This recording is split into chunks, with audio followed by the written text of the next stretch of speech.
जैसा कि हम पिछली वीडियो में बता चुके हैं कि आज़ादी के वक्त यानी 1947 में 4 बड़ी और ख़ुद मुख्तार रियासतें ऐसी थीं जिन्होंने पाकिस्तान से इल्हाक कर लिया था या इल्हाक करना चाहती थीं, मगर भारत ने अपने फ़ौजी हथकंडे इस्तेमाल करके वहां कब्ज़ा कर लिया। इस वीडियो में हम कश्मीर के बारे में भारत के मौक़िफ़ को झूठा और मनगढ़ंत साबित करेंगे, जिस मौक़िफ़ का जवाज़ बनाकर वो कश्मीर और जूनागढ़ में अपना तसल्लुत कायम किए हुए है। इस मालूमाती वीडियो को आखिर तक ज़रूर देखिएगा। मैं हूं मोहम्मद उस्मान मकसूद और आप देख रहे हैं द वॉइस ऑफ वर्ल्ड।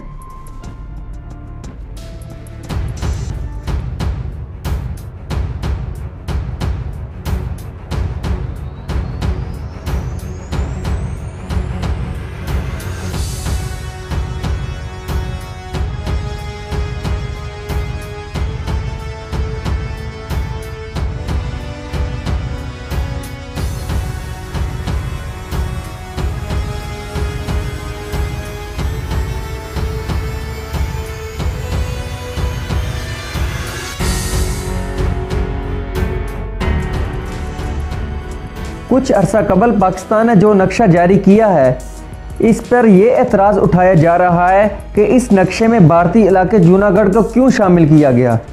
आप जैसे जैसे जूनागढ़ पर गौर करते चले जाते हैं, मसला कश्मीर की तफहीम की गुत्थियां सुलझती चली जाती हैं।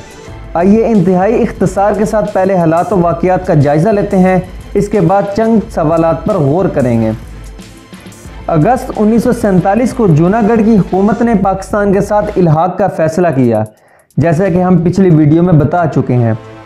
पाकिस्तान ने इस फैसले को बाज़ाब्ता तौर पर कबूल किया और 12 सितंबर 1947 को भारत को सरकारी सतह पर इस इल्हाक से आगाह कर दिया।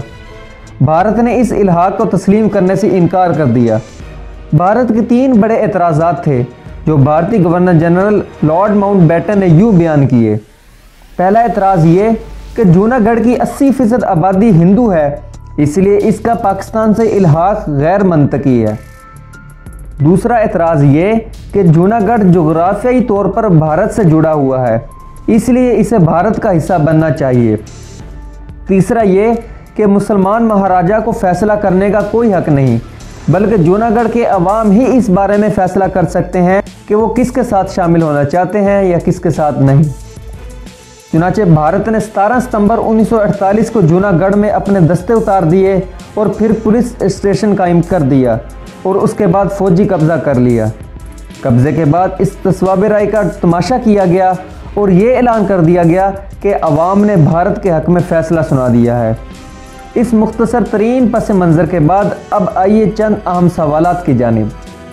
पहला सवाल ये कि अगर जूनागढ़ का पाकिस्तान से इल्हाक इसलिए तस्लीम नहीं किया जा सकता कि इसकी 80% आबादी हिंदू है, तो कश्मीर का इल्हाक भारत के साथ कैसे हो सकता है। कश्मीर की गालिब आबादी भी तो मुसलमानों पर मुश्तमिल थी। पूरी रियासत में मुसलमानों की तादाद तकरीबन 78% थी। फिर जूनागढ़ वाला फार्मूला कश्मीर पर क्यों ना लागू किया जा सका। दूसरा सवाल ये कि अगर जूनागढ़ की किस्मत का फ़ैसला महाराजा की बजाय अवाम से करवाने के उसूल पर भारत की ज़िद थी, तो इसी उसूल का इतलाक़ उसने कश्मीर पर क्यों नहीं किया। कश्मीरी अवाम के हक़ खुद इरादियत को तस्लीम क्यों नहीं किया जा रहा।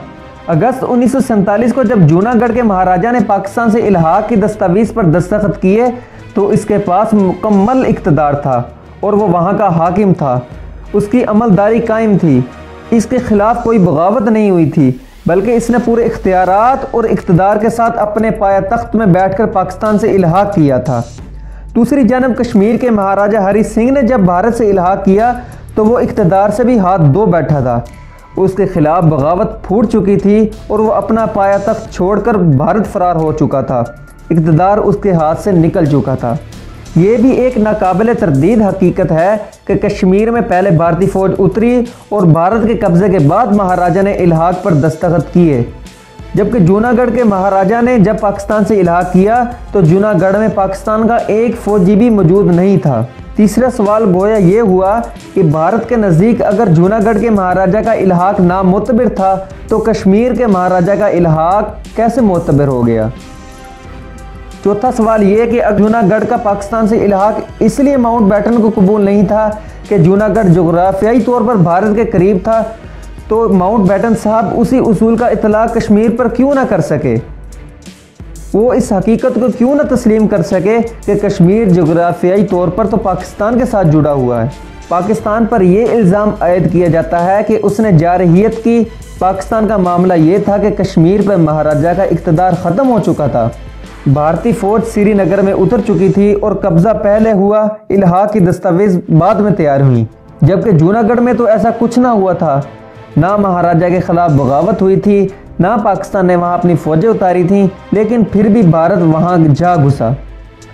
पांचवा सवाल गोया ये है कि जारहियत किसने की, पाकिस्तान ने या भारत ने?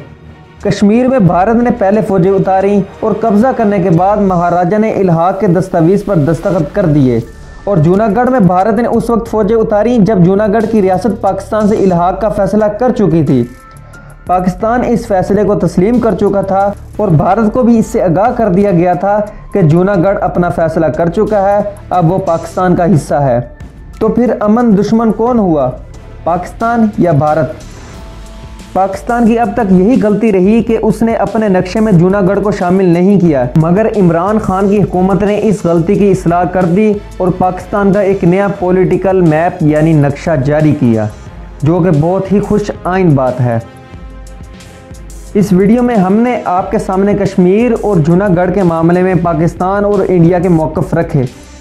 आप पाकिस्तानी हों या भारतीय, मगर ईमानदारी से अपनी राय दें कि कश्मीर के मामले में कौन सा मुल्क अपना जायज़ मौक़िफ़ रखता है। कमेंट में ज़रूर बताइएगा। अगर आप जानना चाहते हैं कि कश्मीर पर भारत ने कैसे कब्ज़ा किया और कश्मीर का असल मसला है क्या, तो अगली वीडियो में हम यही सब कुछ बताएंगे। ऐसी मज़ीद वीडियोस देखने के लिए हमारा channel the voice of world ज़रूर सब्सक्राइब करें। अगर ये वीडियो पसंद आए तो लाइक और शेयर ज़रूर कीजिएगा। शुक्रिया।